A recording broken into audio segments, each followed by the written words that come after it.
True media ज्योतिष विज्ञान में सभी दर्शकों का हार्दिक अभिनंदन है। सभी दर्शकों को हर हर महादेव।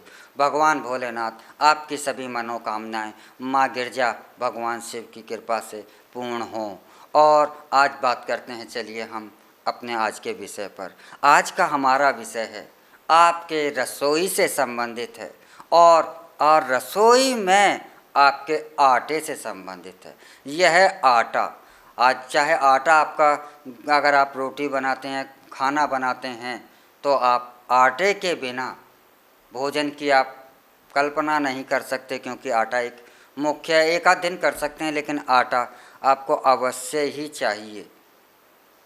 तो आटे के अंदर भी बहुत कुछ छुपा हुआ है, आपकी सुख समृद्धि का राज छुपा हुआ है।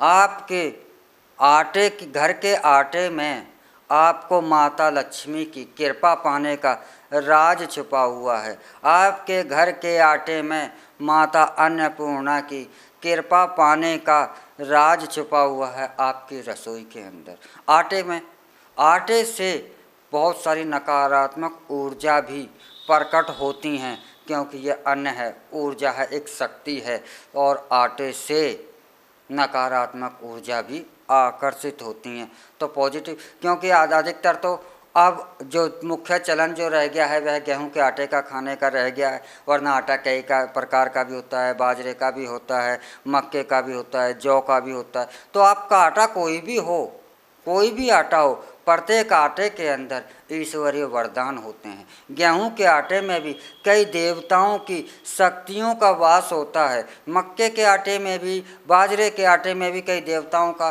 शक्तियों का वास होता है। जैसे बाजरे के आटे में शनिदेव की शक्ति का वास होता है, तो गेहूं को तो हम सोना कहते हैं और सूर्य का अनाज कहते हैं, अर्थात सूर्य ऊर्जा, यानी कि गेहूं के अंदर ब्रह्मा विष्णु महेश तीनों ही शक्तियों का वास माना जाता है। इसलिए आटा गेहूं का बहुत ज़्यादा पवित्र होता है। आटे सारे ही पवित्र होते हैं, हर के अंदर, हर आटे के अंदर किसी देवताओं का वास होता है, और ऊर्जा है तो वास अवश्य होगा। आटे के अंदर कोई सा भी हो आटा, उसमें ब्रह्मा विष्णु महेश का तो वास माना ही जाता है।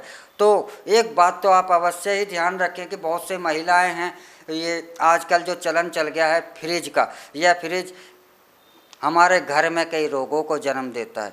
लेकिन यहाँ हम आटे की बात कर रहे हैं, तो उन महिलाओं के लिए, उन माताओं बहनों के लिए मैं विशेष तौर पर कहना चाहता हूँ कि जो माता बहनें हैं, अपने आटा जो गूंद लेती हैं, उनकी एक विचारधारा होती है कि फ्रिज में ख़राब नहीं होगा, तो शाम का भी, सुबह का भी, या 2-3 टाइम का वो आटा इकट्ठा ही गूंद कर फ्रिज में रख देती हैं।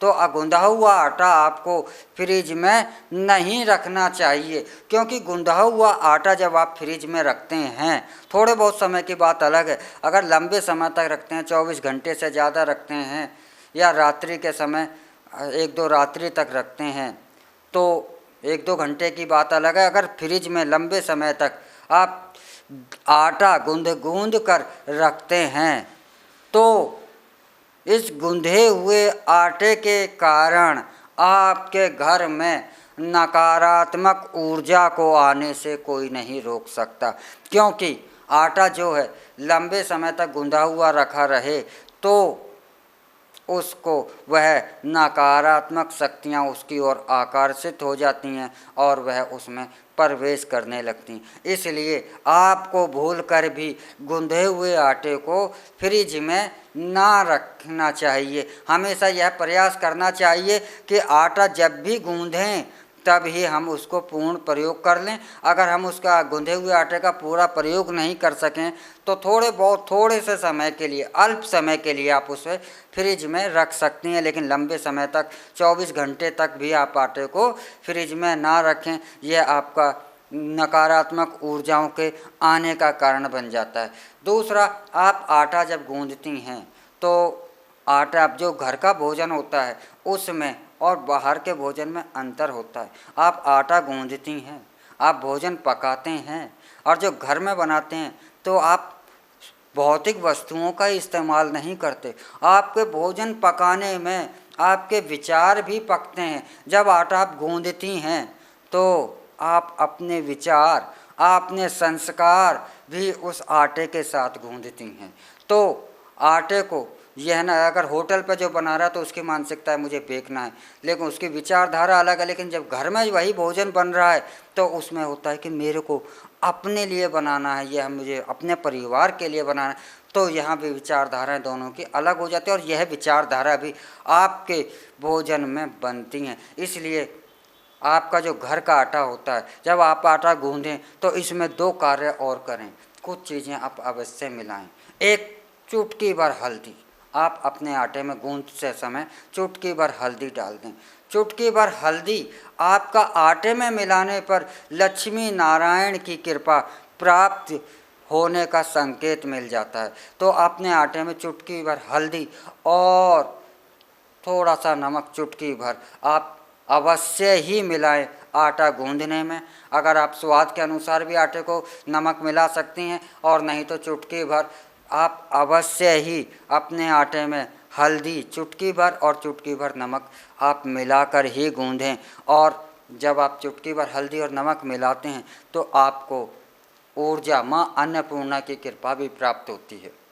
आपके घर में सुख समृद्धि और लक्ष्मी के आगमन का भी रास्ता खुलता है। और इस भोजन को जब परिवार के सदस्य ग्रहण करते हैं तो उसमें उन परिवार के सदस्यों में आपका आपस में प्रेम सौहार्द बढ़ता है। एक आटे को गूंदने में चुटकी भर हल्दी और चुटकी भर नमक मिला देने से मात्र ये आपको लाभ मिल सकते हैं।